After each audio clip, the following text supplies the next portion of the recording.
Good morning. Happy Monday morning. Good to see you guys. How you doing? It is Monday. So good to see you guys. Okay, so how was your weekend? We had such a good weekend. Again, it's autumn in Minnesota. I don't know what else to tell you. I was talking to a young kid yesterday and he was saying that um so close here on Instagram, aren't we? And he was saying he actually moved from Houston, came to Minnesota. He went to Florida for a while for a university. And he's like, but I just love Minnesota. I go, why? Why? I've lived here all my life. And he's like, because of the fall. It's because of the autumn. Like it's so gorgeous. And I'm like, okay, you're right. It's because of the autumn. Okay, so you guys, over the weekend, I was with a bunch of our business team members, and one of my friends made me a t-shirt, and I'm going to show it to you because as we are doing like these lives, obviously, we're talking about insulin resistance all the time. That's what we do every day. And so if you don't know this, like 10 a.m. Central Standard Time, every day, we're here. Like Monday through Friday, we're here. Good morning, Cheryl. You're driving. Good morning, Brenda. Be careful. And so basically talking about insulin resistance, right? Well, there's something that I say all the time. You guys may or may not know already because you might have seen my stories. And I keep saying, I'm going to put this on a t-shirt. I'm going to put this on a t-shirt. Well, she put it on a t-shirt for me. And it's going to be the topic of our conversation today. But look at what she did. She made me a t-shirt, you guys, and it says, love your liver. And I know on Facebook, you probably can't see that. Love your liver. I don't think you can see it on Facebook so well. Good morning, Carol. Good morning, sunshine. So I'm so excited here. Maybe if I do it like this, you can see it better. Isn't that just darling? Love your liver. And I keep saying that I wanted to do a t-shirt like this because you guys, if all you ever knew was that your liver was your fat metabolizing organ, you would love your liver even more. I know, isn't that cool? Like, isn't she just adorable? I think I'm messing with my microphone. Sorry. She is a cricket. Do you guys know what a cricket is? It's a machine, right? I actually don't have a cricket, so I don't know. But isn't that just darling? Love your liver. I love that so, so much. So we're going to talk about your liver today because you guys, for real, like, if you're trying to get your internal organ going, your organs, your internal systems going, like this is the first conversation that you should be having. So for anybody who is stopping by right now and you've never seen me before, especially on TikTok, this can happen a lot. My name is Kirsten Liebelt. How you doing? And I was raised by a type 2 insulin dependent dad who died at 63. And I was only 30 at the time. And so my kids grew up without a grandpa, without their Italian grandpa. And my life was very shrouded by type 2. And what I mean by that is his track obviously went poorly and fast for him to have died at 63, right? So he was diagnosed at 35, and then that's right around when I was born. And then so my entire life was him having type 2 and injections in the belly and the hypodermic needles and the vials of insulin, et cetera. But it was really the decline in his health that was most striking for me and probably now drives me more than anything because I had this exceptional conversation with somebody this weekend, a friend, and we were just talking about how we have to keep talking. We have to keep helping because there's so much insulin resistance with weight gain and with all of the fallout. And we'll talk about that here today. And again, I say it, I know I just say it all the time, but this is not a terminal diagnosis. This is reversible. Okay. Now I did not know that. I didn't know anything about it. I really was somebody who just had no clue about so much, but over time, as I've begun to study and pay attention, I've been able to shift things for myself completely. I am now the only one in my family I'm the only one in my family that is not type 2. The only one. I did supplementation instead of medication. I'm 59. I'll be 60 in January. I'm not on any meds. And when you get your insulin and your sugars down, you're able to finally lose weight. I've lost 3 sizes in my 50s. So there's a trajectory, there's a direction that you can go in that's completely different than maybe the one you're on.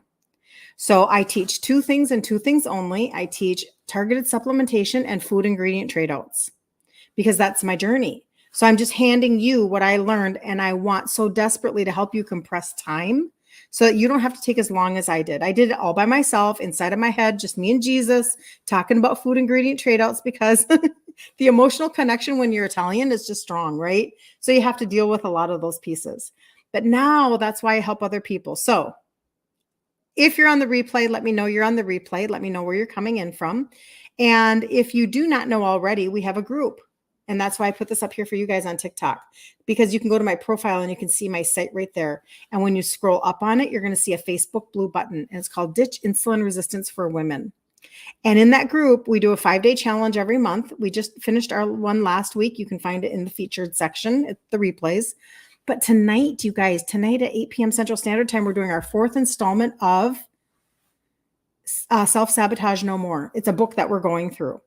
So if you feel like you're somebody who you're just ready to have breakthrough, you're just ready to push a little further, you're just ready to actually see results, and something shifts, and then you end up back in like maybe, I don't want to just say binging mode, because that's not really what it's all about. You don't have to be a binger to be self-sabotaging. So just back in the mode of maybe what you're telling yourself isn't very kind, or all of a sudden you're back in a few bad habits or whatever. It could be very well self-sabotage. You're sabotaging yourself.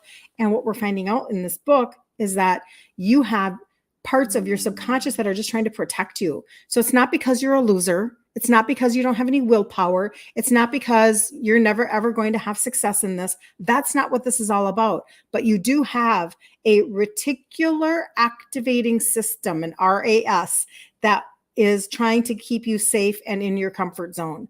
And you have to learn how to actually push through your comfort zone to get to the other side. Push through your barrier that every time I get to this place, this place, this place, this place, I mess up. I do something. So there you go. Okay. Thank you for the follow, Amgar. I appreciate you so, so much. Good morning, Kristen. How are you? Pink. And look at my t-shirt, Kristen. Love your liver. My girlfriend made it for me. Isn't that just adorable? I'm so happy about that. Okay. So I wanted to talk about that today because you guys, I know that we just kind of like, it's all the same system. The system doesn't change. So what we talk about doesn't change. Insulin resistance doesn't change. So it's just another layer and another layer. And it's okay for you to understand that you need to keep hearing something to get understanding. Repetition is the mother of all skill. This is why the conversation doesn't shift all that much. But that should be the best news that you've ever heard, because if the conversation doesn't shift all that much, that must mean that there really only are a few pieces that you need to know. You don't have to get a degree in anything in order to turn back your insulin resistance. And you do not need a team of docs to help you, like if you had cancer. This is just lifestyle change, getting your internal engine revved up and working again. And it's so doable. And I want everybody to have that same message. So when we were, good morning, Magda, good to see you. I hope your weekend was really good. I hope it was so good. Let's see here. I know, Carol, it is so cool. Yes, but I don't know how to use one. Okay, hold on. What did I say, Carol? Oh, a Cricut. Yes, me neither. I have no idea. Good morning, Matt. Good to see you. I wore one of your necklaces on Friday, Matt. I just want you to know that. So anyway, I know I got I didn't make it though, Kristen. I didn't make it. I had a business team member. We had a business event on Saturday for our families, and all the kids could go horseback riding and tractor hay bales on tractor and pulling the cart, not the cart, the trailer, face painting, all of this stuff, whatever. We have friends that have a horse farm. So much fun, so amazing. And she's like, I have a present for you. I'm like, what are you talking about? And she's like, I'll grab it for you on our way out. So she gave me this little bag on our way out, and I'm like, oh my stars, love your liver. Like, what the heck? And I say that I was going to make one all this time. And so she just did it for me. Isn't that just sweet? And so that's thus the topic of conversation. Good morning, Mary. Good to see you. Good morning from Joanne. It's very cold in Arizona. Is it really? Well, desert, right? So we were about 80 yesterday. We're going to be about 80 today. And then tomorrow, low 50s. And then I don't think we're going to see 80 again until, well, it's going to be a good 6 months. That's okay. I went out and I bought yesterday a very nice turtleneck that is kind of, it's wool and it's like soft. And so I'm getting ready for the season. I'm getting ready. So very, very cool. Very, very good. Okay. So let's jump into the liver and let's just talk about this because I'm coming at you from a couple of different directions in order to help you in this arena. Some of you are already doing pieces of this puzzle. So let this then encourage you in your routine. When you wonder, am I, God, is this even doing anything for me? Should I even be paying? Let me encourage you that the steps that you are taking are so, you just don't even know. Sometimes the hardest thing is to do things that you can't see the results of right away, right? Even when we go and we try to build muscle, it takes time. Okay, so that's what I want to say. You love my Love Your Liver shirt, Carla. I know. I'm so grateful. I have the best friends ever. Okay, so insulin resistance and the liver, they have actually a very deep connection. When insulin resistance progresses, it can seriously affect your liver health, leading to conditions like fatty liver disease and other metabolic issues. Here's how it works and how it can impact your body. So insulin resistance is affecting your liver. And I don't know if people understand these connections.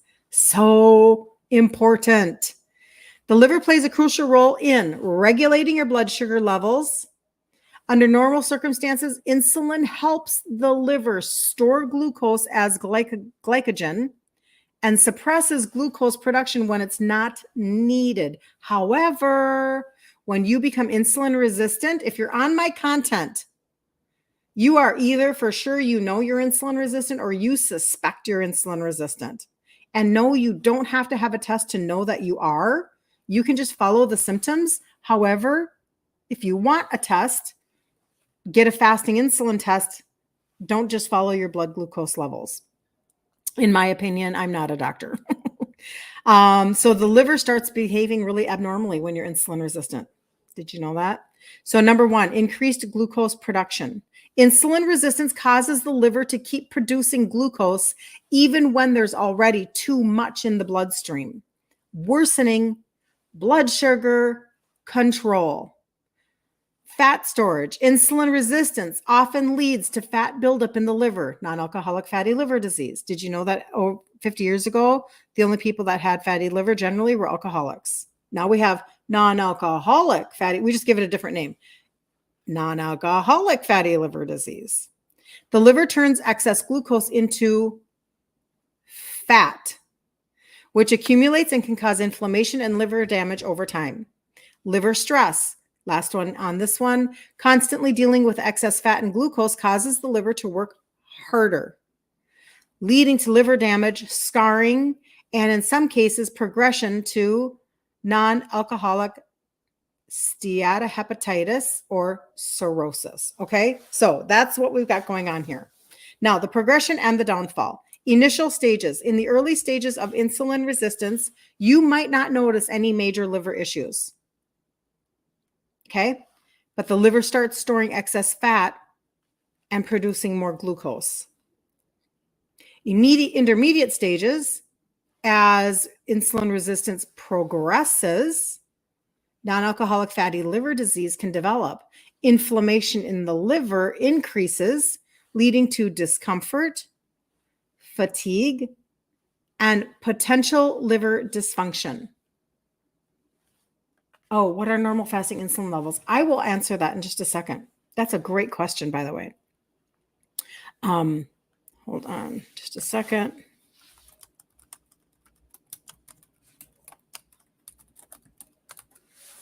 All right.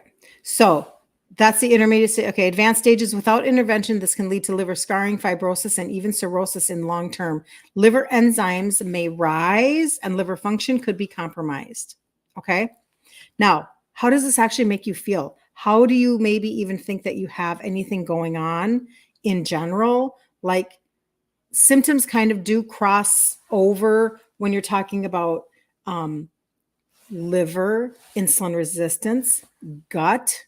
These are all, that's why the solutions that I talk to you guys the most about are liver, gut, getting down your insulin and your sugars. Okay. It's all connected. So you might have fatigue. Your liver's inefficiency in processing glucose and fat leads to low energy levels. Without proper insulin function, glucose can't enter the cells to provide energy, and it makes you feel really tired. Okay, there you go. Number one. Number two, weight gain. Insulin resistance makes it harder to lose weight, particularly around the abdomen. Fatty liver adds to this as your body stores more fat than it burns. So remember, I always say to you guys, listen, if all you ever knew about your liver is that it's your fat metabolizing organ, you would love your liver. You would love your liver more. You would kiss it every day. Bloating and discomfort. Fat buildup in the liver can lead to a sense of fullness, bloating, and even discomfort in the upper right abdomen. And I did have such a great testimony from somebody on that who she had that pain for years, because she had stuff going on with her liver. And when she started to take, so the trio are the 3 supplements that have the 3 ingredients that help with insulin sensitivity. One of them is for your liver. And when she started taking that one, within 45 days, I had one person that within 45 days, her liver numbers were cut in half.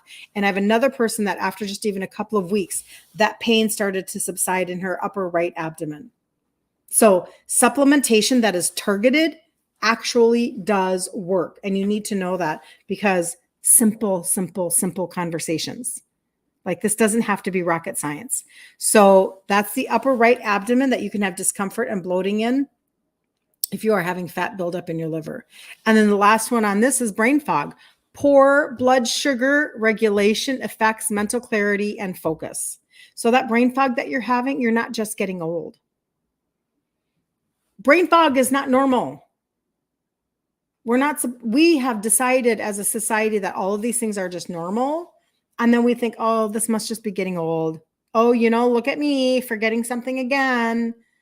If I didn't have my head attached, I'd lose it. Ha, ha, ha. No, these are not normal. We're supposed to return back to functioning again. Good morning, Claudette.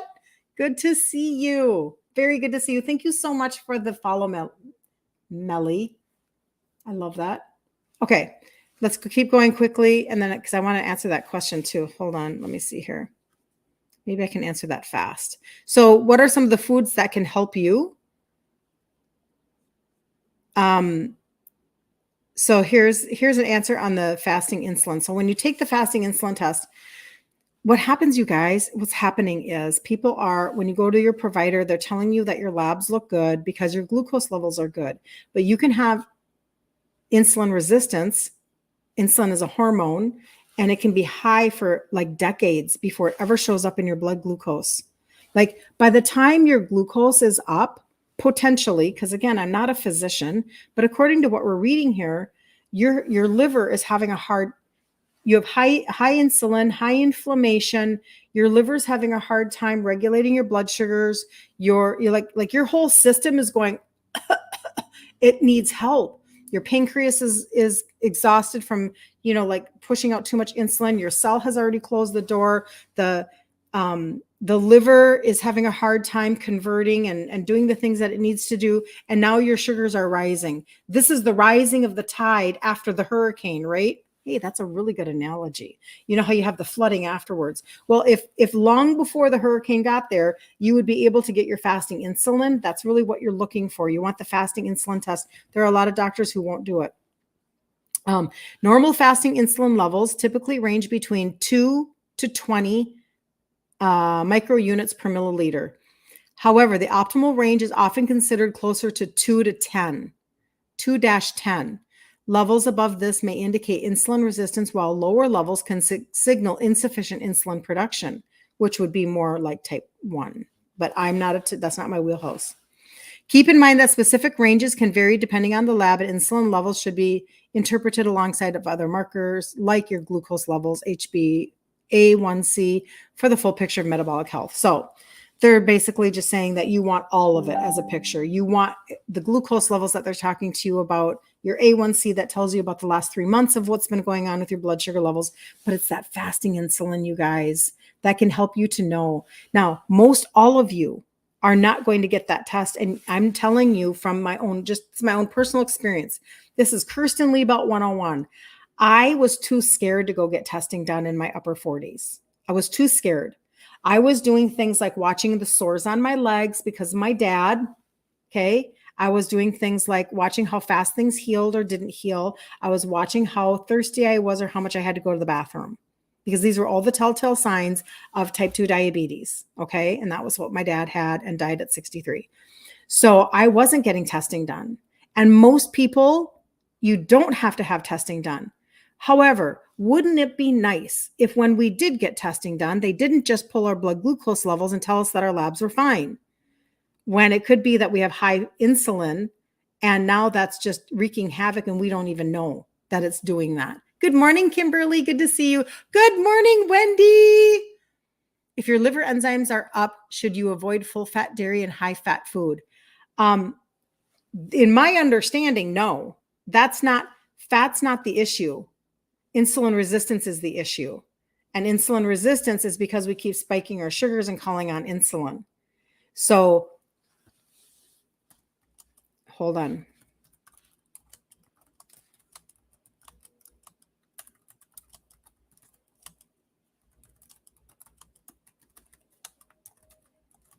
This is why I always recommend third-party resources like Dr. Ken Berry, Dr. Eric Berg, to Dr. Ken Berry, Maria Emmerich, her blog, because these are all things that we've been told. We've been told that eating cholesterol in eggs causes us to have high cholesterol. It's not the way that this goes.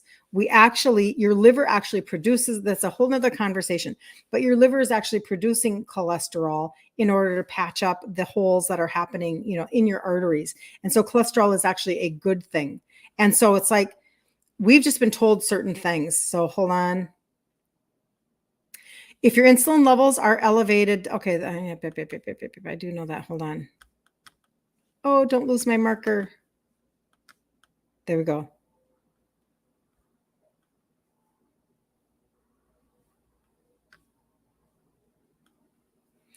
Yeah, so Dr. Ken Berry would say that he advocates for full dairy like butter, heavy cream, and cheese because it tends to be lower in carbohydrates and less processed than low fat or skim options.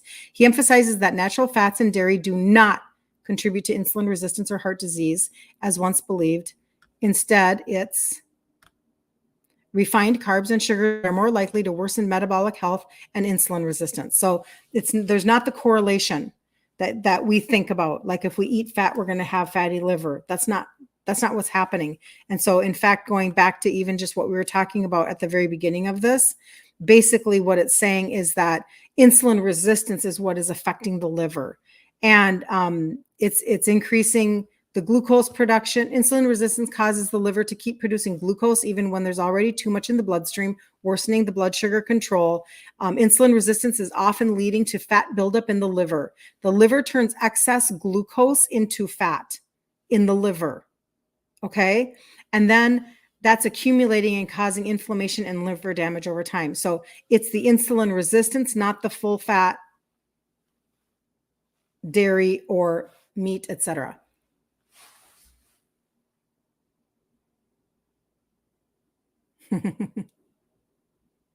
Well, that's a good question, Carol. So she's asking a question that was in my head for years.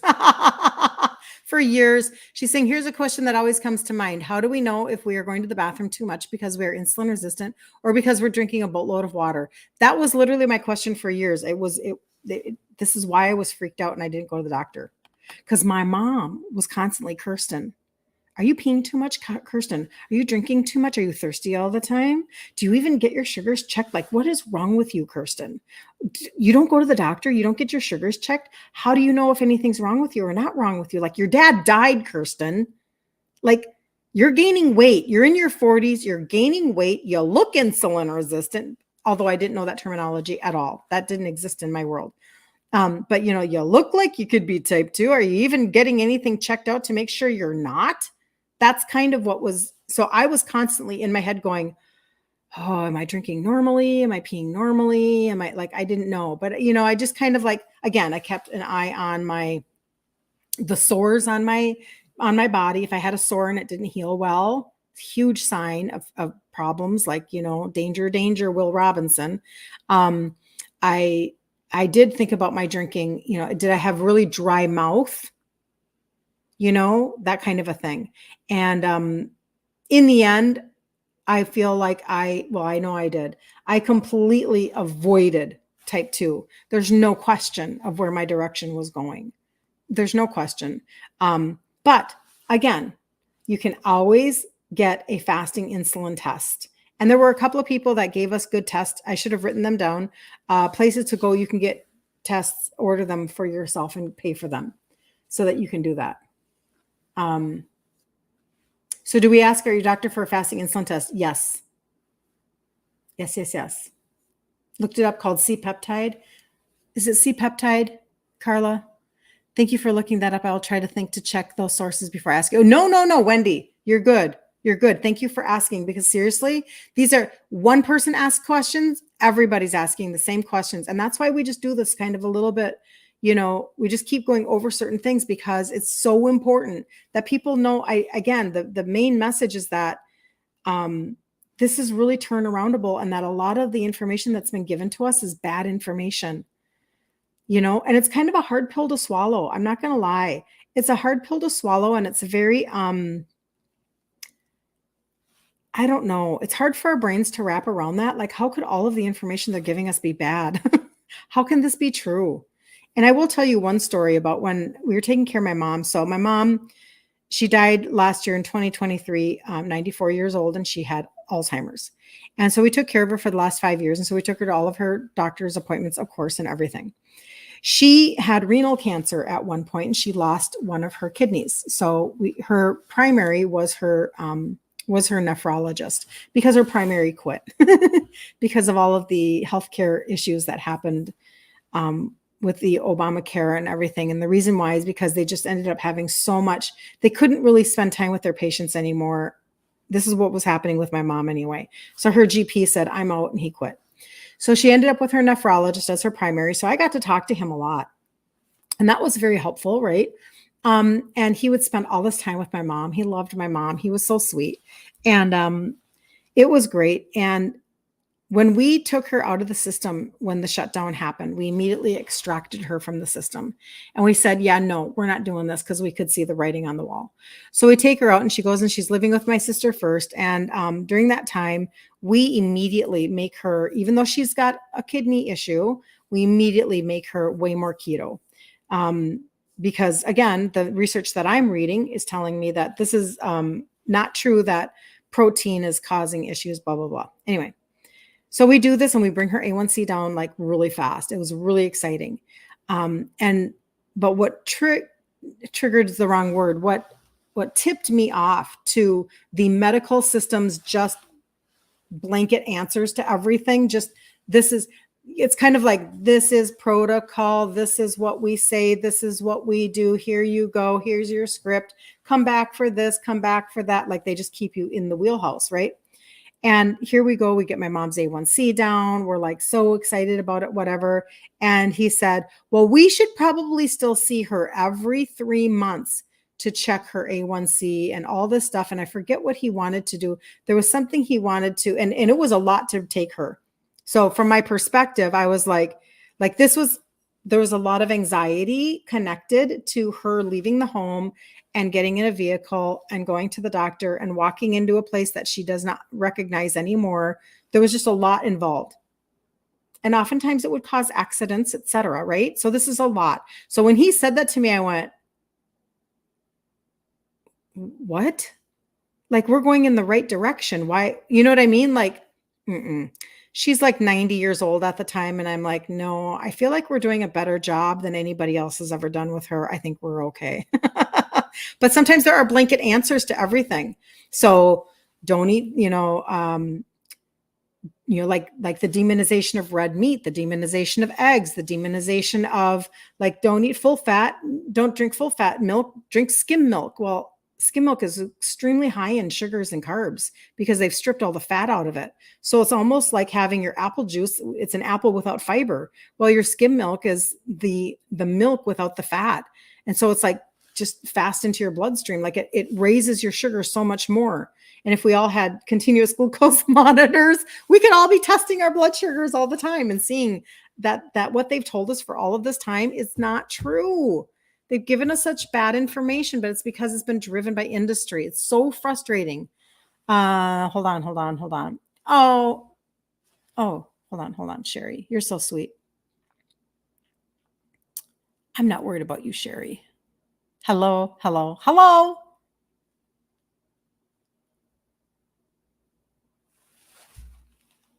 Oh, you're so sweet. You're so sorry about my mom. You don't know why you thought mom was still with us. Oh, yeah. Nope. That's no problem. No problem at all. It was a long journey. I'm not going to lie. These are the things that it was requestatest.com. Thank you, Kimberly. Requestatest.com. Write that down. I'm going to write that down because apparently I did not remember that. So I'm going to write that down right now. Hold on. Requestatest.com. Thank you. Okay, because then I can refer that to people. You do plan to do that test. You have not been told that you're insulin resistant, but you think that the lifestyle that I promote is 100% beneficial to every human being, whether you are insulin resistant or not. Yes, very much so, Carol. Thank you for looking up. Yep. Fasting insulin should be a part of a baseline or preventative services. Yes, it should be, and it's not. And it's just, again, you guys, it's just that. I'm very driven by many factors. I could talk about my factors all day long. My Italian family, my dad who was type 2 and died at 63, and had a very poor quality of life because of his insulin resistance, type 2 diabetes. My brother, and things that I saw in the last 2 years of his life where he was in a lot of group homes and nursing homes and things like that. My mother with dementia. And I mean, I just have so many connections that really drives me to get up and every day and want to talk about this with people to try to make this message, try to make it more streamlined. I don't know that it's hard to get rid of the noise.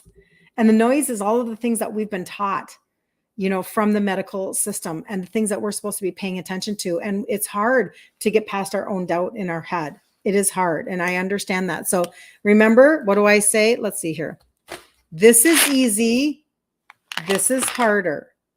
This is easy. Getting yourself into a supplement routine, becoming more disciplined, deciding that you're going to be somebody who's going to prioritize you, deciding that you're going to invest in your health instead of pay for your sickness. This is actually the easy part. We think this is the hardest part. We think that sometimes that's going to, well, I just don't, I can't even remember to, whatever.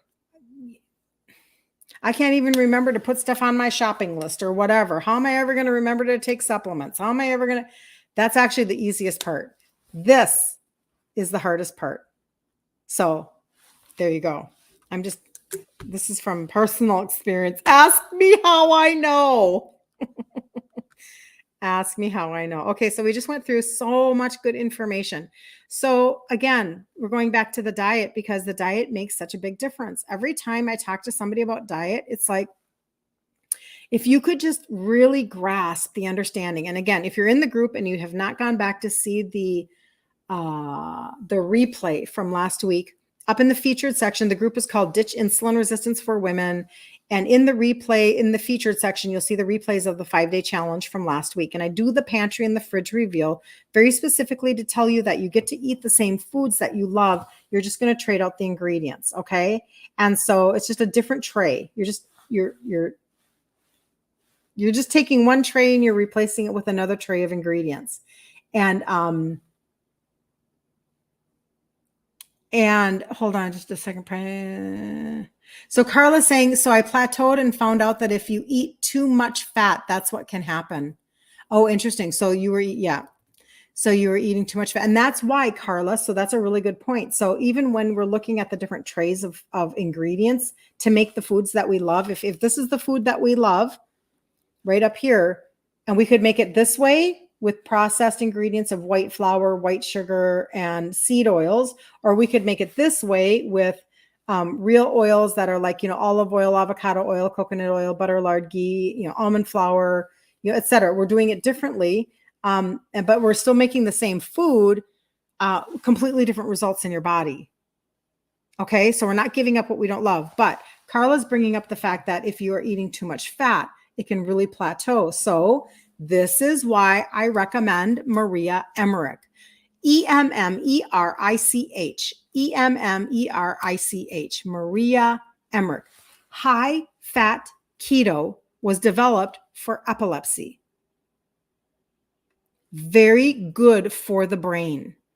Very good. Your brain is made of fat. Your brain wants fat. Your brain needs fat. Low fat diet, bad, bad, bad, bad. Really bad. Okay. Now, the thing is that if we follow all of the keto online, everybody who's making fat bombs and putting fat in your coffee, and it's just fat, fat, fat, fat, fat, eat all the fat you want, that will stall your weight loss. Okay. Your body, that's why Maria Emmerich, I so appreciate her teaching. High protein, moderate fat, very low carbohydrates, and none of the BS of net carbs. All full carb, 20 to 30 a day or less. Okay. So she has a free macro calculator. You can go to mariamindbodyhealth.com. Maria Mind Body Health.com. And you can put in free calculator. And she has a macro calculator. Okay. And it's going to give you high protein. I'm going to dare say it's probably going to be somewhere between 100 to 130 grams a day of protein. This is why we talk about protein all the time. Then it'll tell you your fat. Okay. Then it will tell you your carbs, and they're low. And she even then teaches throwing in a couple of days, and you don't want to do it long term. But if you're really trying to accelerate a little bit, you add in a little bit of, she calls them protein sparing modified fast days, PSMF days. I would not know how to explain that to anybody, but basically a couple of days, you're kind of lowering that fat even a little bit more. And then you're going right back up again. Because again, low fat is not the goal for your brain or for your hormones or for anything. That is not this. Why are we where we are at? Why are we more obese than we've ever been, sicker than we've ever been, more medicated than we've ever been? Why? If we're following all of these guidelines that demonize the real food like red meat and eggs and tell us that we should be eating more processed food in grains because we're not chewing on a wheat stalk. I don't know. Is anybody chewing on a wheat stalk? Anybody doing that? Oh, no, it's probably put into like processed food. Okay. Wonder who's telling us to do that, right? So the food pyramid was created by the United States Department of Agriculture, not medical professionals. It's there designed so that we continue to eat their crops. MariaMindBodyHealth.com. Perfect, Mary. Thank you for putting that in there. Did you make the meatballs this weekend, Carla? They were so good. Yes. Good for you. See, and Carla said she's prioritizing herself as an important part of the puzzle. And she made the meatballs. So on Friday, you guys, we made, I did a short, I try to do the video clips kind of short so that somebody can use it as a tutorial in the group. So I try to just make it and make it easy. But Asian meatballs, it's Maria Emmerich's recipe. The meatloaf was amazing too. Good, Kimberly. Yay! And I think that the meatloaf was, it had the pork panko in it. So I think it was really good. Thank you so much for the hearts. I love that. I appreciate you so much. 100 to 150 a day. How much protein? Yeah, it's probably going to be right around there. Uh-huh. Yep. But it doesn't have to be hard. Somebody even asked the question, like, in the group, what would be my example? And I put it in the comments. If you're in the group, you can see that. I put it in the comments. I mean, like, I eat eggs and chicken sausages, and, an egg has 6 grams of protein, and a chicken sausage can have 14 grams of protein. And, like, a chicken breast can be like 30 to 40 grams of protein. Like, it's not that hard. It just sounds like a lot because we're not used to it. And what will happen is when you prioritize protein like that, and even then when you're let's say you do prioritize lean protein on some days, to keep that fat a little down, like Carla's talking about. That was you. Kimberly asked the question. It was such a great question because I do know that people want to know what I should just do a reel, what I eat in a day, because people do want to know that because it helps us to just kind of have a general understanding. So, but it's really not that hard. And when you start to prioritize protein, what happens is you are fuller longer. Your cravings, because they are more balanced, because your blood sugars are more balanced, because when you eat like steak and eggs, it's like this. Thank you for the hearts. Thank you. It's just like this. It's humming along. And when your blood sugars are humming right along and they're not doing this, you then are not craving everything in the universe because you're not keeping your insulin resistance just going, just like if you are going to keep feeding it with foods that are going to spike your sugars, this is going to be hard. Now, I am going to say this because I do, and I said this in my stories, but you guys, I want to give you a really big tip here right now. Okay. We talk about 2 different things mainly. We talk when it comes to supplementation. We talk about the trio, which are the 3 supplements that have the 3 ingredients that help with insulin sensitivity. One of those 3 is for your liver. This is what we've been talking about today, your liver. Okay. One of them helps to bring down your insulin and your sugars. One of them is helping your liver to function at a higher level. One of them is helping with metabolism and the visceral belly fat. Okay. High antioxidant is the third one. Okay. The second thing that we talk about a lot is the gut, because insulin resistance is causing leaky gut. And if you have nutrient deficiencies, you've got to shore up what's going on in your gut. I used to only talk mainly about probiotics, but now we have a gut primer that launched. Insane testimonies coming from the gut primer. Really, really good. Very helpful. Highly recommend. You can get 30 servings in one container. It looks like tea. I just put mine in cold water, a scoop every morning. And we're talking about liver health, oral health, metabolism, being able to absorb your nutrients again, etc. But again, let's just go back to liver health. So in the trio, there's liver health. In the gut primer, there's liver health. All right. Having said that, there are some people who come to me and they say to me, how do I, if I'm a vegetarian or a vegan, turn back around my insulin resistance? And maybe I need to do a live just on this, but I'm just going to give you this tip because I don't want to get away from today and not have told you this. So I was talking to a friend over the weekend, and she actually is, she's more vegan and was dealing with her own insulin resistance. Okay. And even listening to Craig Emmerich do that interview last week that I saw, they were basically saying it's very hard when you are vegetarian or vegan, because in order to get the protein and not spike your sugars, like as a vegetarian, you would have to eat 12 to 14 eggs a day. This is Craig Emmerich talking about meal plans that they were creating. Then he said, and being a vegan, he's like, it's just because then you're maybe not eating any eggs. And point being, if you're getting a lot of your protein from grains, this is what she did. Okay. So it can be translated to somebody who is not a vegetarian or a vegan, but you are transitioning your foods. Okay. So when you have the trio, and there's the one that's helping you with your glucose and your insulin, it's the glucose product. She was taking that one instead of taking one 3 times a day. And if you're on the trio, this is going to, you know what I'm talking about. Okay. So I'm not trying to confuse people, but if you're on the trio, you already know. That glucose product, she would take 2 to 3 of them when she would sit down to eat almost every time she ate. Okay. Now that's off script, right? However, she ended up losing 40 pounds in like a couple months. Okay. But she had to switch what her body was doing.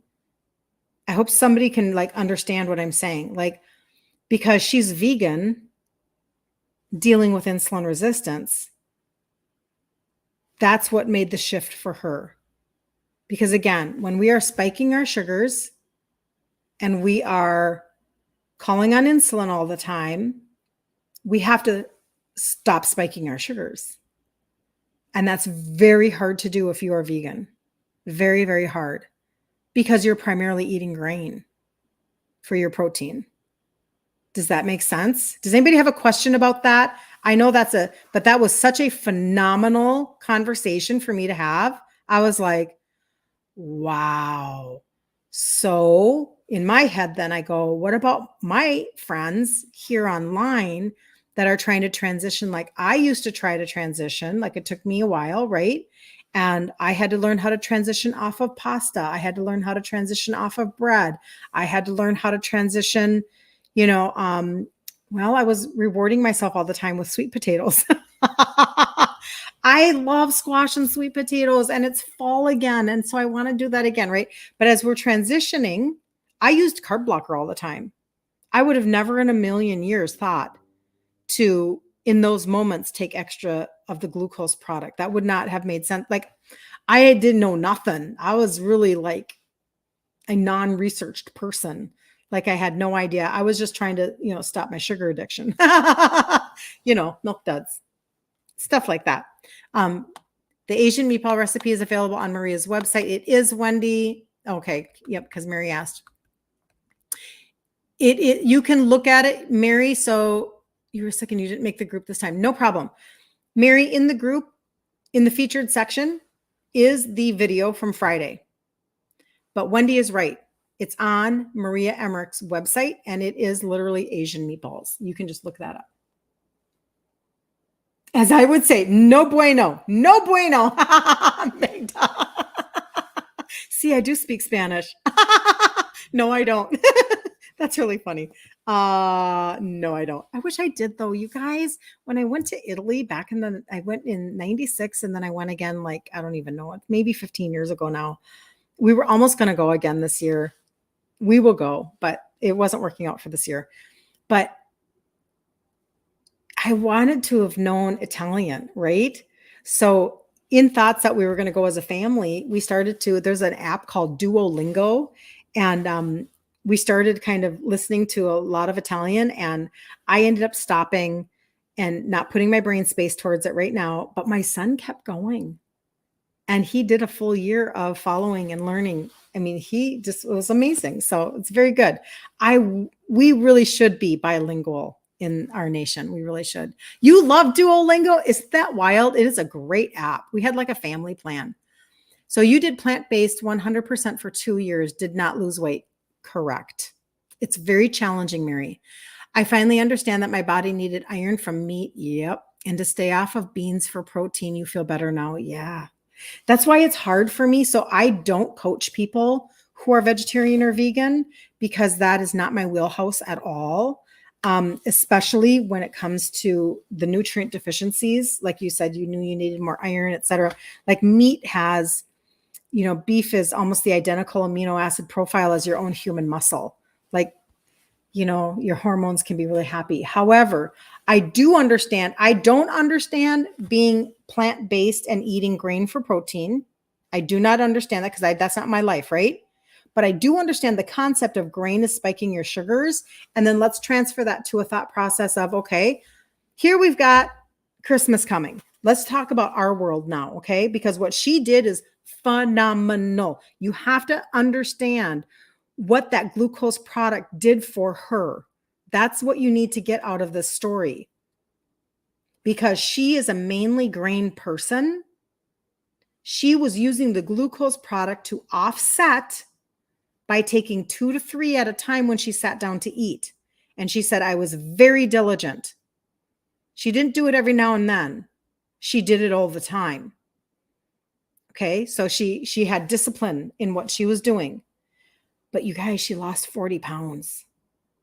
This was for her now. This is her story. And there's no claim in that. I'm just telling you what that was doing inside of her body, filling in those trace mineral deficiencies, etc., was really making a difference. So now let's transfer that to our world. Okay. So we go to a social event here because it's going to be Thanksgiving. It's going to be Christmas parties. It's going to be, fun Fridays at work, and people are bringing in all the goods, and, we're frustrated, and there's crock pots filled with barbecue sauce and little smokies and all of those things. That's why I did the Asian meatballs this month, so that you could have something that you could potentially put in a small crock pot and take to a party, and then you would have something to eat. Okay.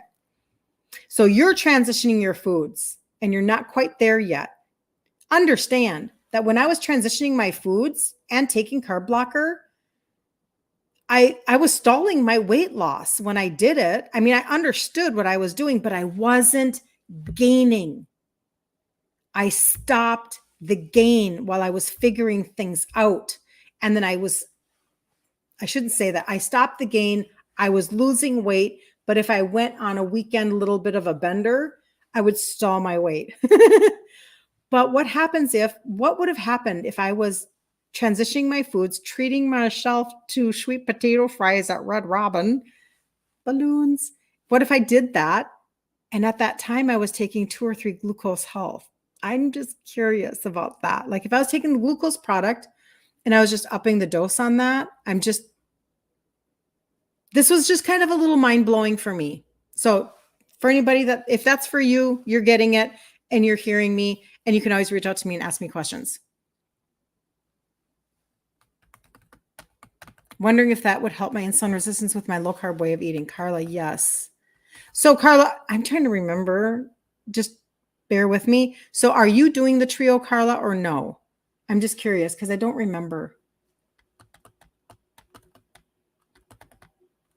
Okay, just want to make sure I'm not missing anything, and I'm not missing anything. Yes. Okay. So that's what I thought. So yeah. So anybody that's on the trio, it's like something to play around with. I don't feel like there's harm in having that conversation.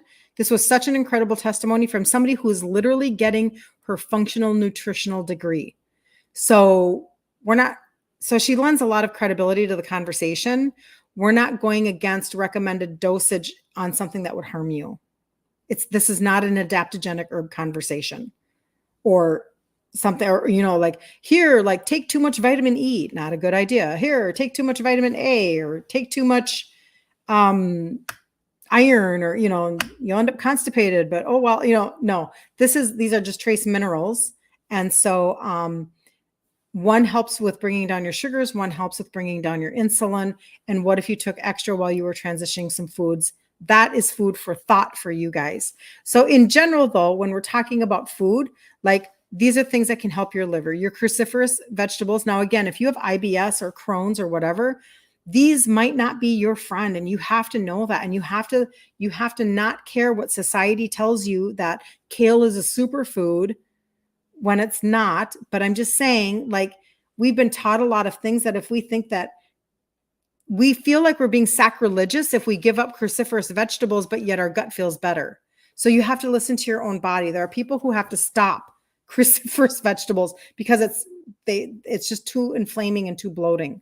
However, in general, for the average person, cruciferous vegetables like broccoli and Brussels sprouts and cauliflower can help your liver. Leafy greens, healthy fats, lean proteins, your berries, even lemons, like citrus, like lemons or limes can be good. And then, of course, fermented foods. So you know me, I've been telling you forever that my fermented foods are right here in my gut primer because one of the 6 blends is fermented greens. So just telling you, we know that is so good for your liver. And then when you're talking about supplements to support your liver, well, milk thistle, and that is in the liver product that's in the trio. So you're already doing that. That's very helpful. Berberine, I don't have berberine in my line. I've never used it just because it wasn't talked about 10 years ago. So I don't have an example of that, but it is a plant. And your fish oil, which I talk about. Some of you are already jumped on the fish oil bandwagon. The fish oil that I take and talk about is wild caught. super important. I just bought some wild caught shrimp last night. I'm excited about that. And then the last one was EGCG extract, which is in the slim product that's in the trio. So these are all incorporated. That's why I feel so good about the products that I talk about, because they are already the answers that are being given when I do research, and it just makes my heart so happy. So fatty liver can contribute to the accumulation of visceral fat. So when we talk about the trio helping with the visceral belly fat, right? Okay. And your metabolism, it's really important because of this. So just listen up if you have just another minute on this. It's the fat that surrounds your organs. Okay. When fat builds up in the liver due to insulin resistance or poor metabolic function, leading to conditions like non-alcoholic fatty liver disease, it's a sign that the body is storing fat, not just in typical places like under the skin, which is considered subcutaneous fat, but also in and around your vital organs. Oh, that's my meeting. I'm gonna have to jump. Including the liver, the pancreas, and the intestines. So fatty liver leads to visceral fat accumulation, overflow of fat storage when the liver becomes overwhelmed by the amount of fat it's processing due to insulin resistance. It can't store or metabolize fat properly. This leads to an overflow of fat into the bloodstream, where it gets stored in other areas, including around your organs.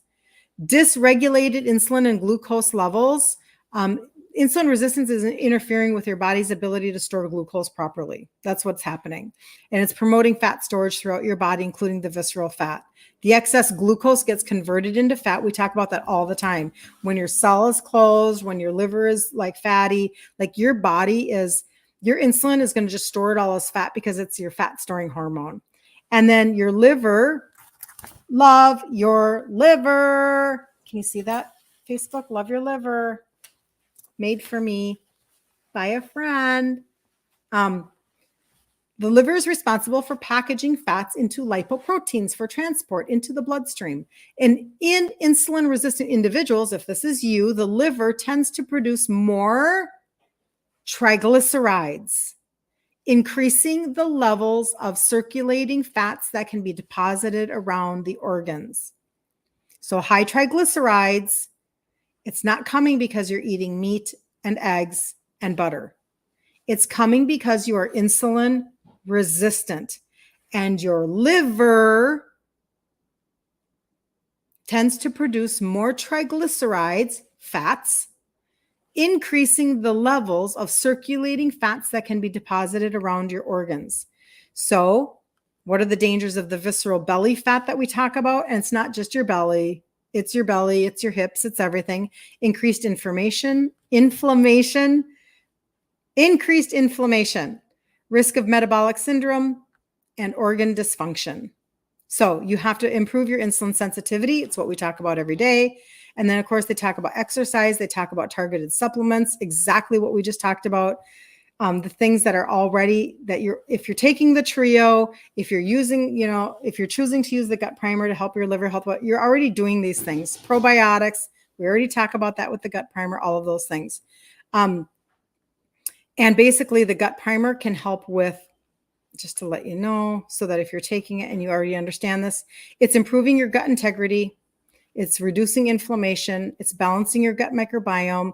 It's supports digestion. My computer's being very goofy. Supports digestion and nutrient absorption. This is huge. And it's giving you detox support.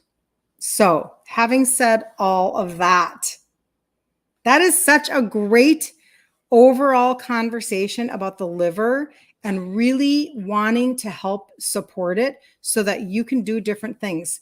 If you are concerned about visceral belly fat, obviously in the trio, you already have something that's helping with that. If you want another layer of that, that's when we're talking about the orange pixie stick. It's a high antioxidant extract that is helping with, and I saw some before and after pictures this weekend. I got to get my hands on them from a friend.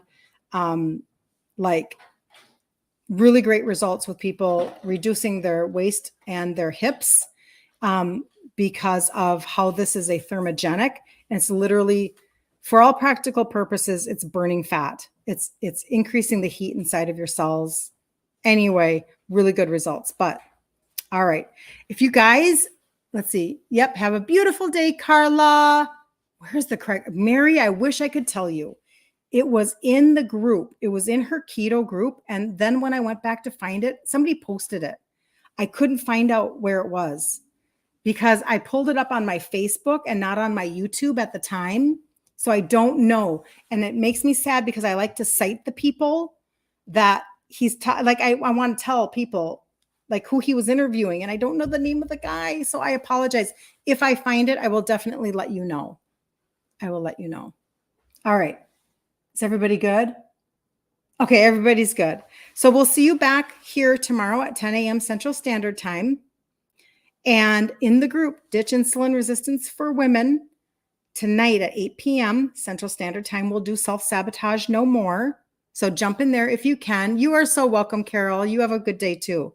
And if anybody needs any information, like you want to be able to like target your supplementation for insulin resistance specifically, and to really like go after your liver, it's exactly what I talk about all the time. Thus, my friend giving me the t-shirt that says, love your liver, because this is such a big piece of the puzzle and you can make such a difference for yourself. So see you later, Wendy. Goodbye, Kimberly. Talk to you guys tomorrow. Have a great day, you guys. So good to see you.